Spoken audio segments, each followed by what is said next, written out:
S H Urdu story دیکھنے والوں کو السلام علیکم پیارے دوستوں، اگر آپ میرے چینل پر نیو ہے تو چینل کو سبسکرائب کریں۔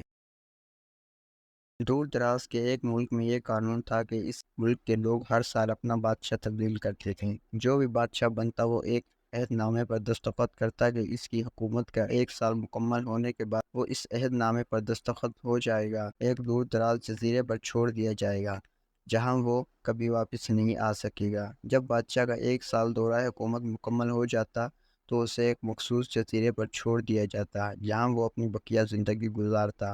اس موقع پر اس بادشاہ کو بہترین لباس پہنایا جاتا اور پورے ملک میں الوداعی سفر کروایا جاتا جہاں وہ سب لوگوں کو آخری بار خیر و آباد کہتا۔ بہت افسوسناک لمحات ہوتے، پھر وہاں کے لوگ بادشاہ کو جزیرے پر ہمیشہ کے لیے چھوڑ آتے۔ ایک مرتبہ لوگ اپنے پرانے بادشاہ کو جزیرے پر چھوڑ کر واپس آ رہے تھے کہ انہوں نے ایک ایسا سمندری جہاز دیکھا جو کچھ دیر پہلے ہی تباہ ہوا تھا، اور ایک نوجوان شخص نے خود کو بچانے کے لیے لکڑی کے تخت کا سہارا لے رکھا تھا۔ چنانچہ ان لوگوں کو ایک نئے بادشاہ کی تلاش تھی، لہٰذا وہ لوگ اس نوجوان شخص کو اپنے ملک لے گئے اور اسے 1 سال حکومت کروانے کی درخواست کی۔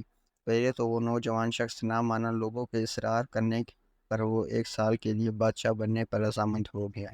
وہاں کے لوگوں نے اسے بادشاہت کے تمام اصول سمجھا دی اور یہ بھی بتایا کہ 1 سال کے بعد اسے ایک مخصوص جزیرے پر چھوڑ دیا جائے گا۔ بادشاہت کے تیسرے ہی دن اس نوجوان شخص نے بادشاہ نے اپنے وزیر سے کہا، مجھے وہ جگہ دکھائی جائے جہاں گزشتہ بادشاہوں کو بھیجا گیا۔ بادشاہ کا احترام کرتے ہوئے وہ جزیرہ دکھانے کا اہتمام کیا گیا۔ جزیرہ مکمل طور پر ایک جنگلی جانوروں سے بھرا ہوا تھا۔ بادشاہ جائزہ لینے کے لیے تھوڑا سا اندر گیا اور وہاں پچھلے تمام بادشاہوں کے ڈھانچے نظر آئے۔ وہ سمجھ گیا کچھ دن میں اس کا بھی یہی حال ہوگا اور جنگلی جانور اس کو چیر پار کر کھا جائیں گے۔ ملک واپس پہنچ کر بادشاہ نے مزدوروں کو اکٹھا کیا اور اس جزیرے پر لے گیا اور حکم دیا، اس جنگل کو 1 ماہ میں مکمل طور پر صاف کر دیا جائے گا۔ تمام خطرناک جانوروں کو مار دیا گیا اور سب پالتو جانور کاٹ دیے گئے۔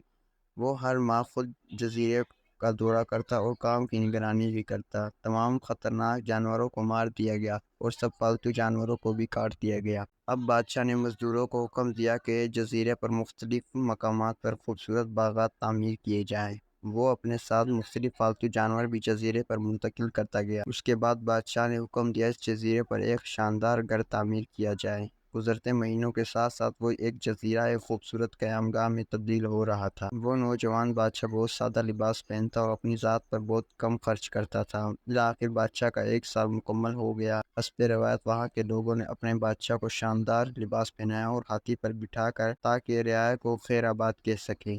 بادشاہ اپنی الوداعی تقریر میں بہت خوش تھا۔ لوگوں نے پوچھا، اس موقع پر تمام بادشاہ روتے تھے، آپ ہنس رہے ہیں، آپ کی اس قدر خوشی ہونے کی کیا وجہ؟ اس نوجوان بادشاہ نے جواب دیا، جس وقت تمام بادشاہ محل کی رونقوں میں کھوئے ہوئے تھے، میں اس وقت اپنے مستقبل کے بارے میں سوچتا تھا اور اس لیے لائق عمل تیار کرتا تھا۔ میں نے اب اس جزیرے کو ایک خوبصورت قیام گاہ میں تبدیل کر دیا ہے جہاں میں اپنی باقی زندگی نہایت آرام سے گزار سکتا ہوں۔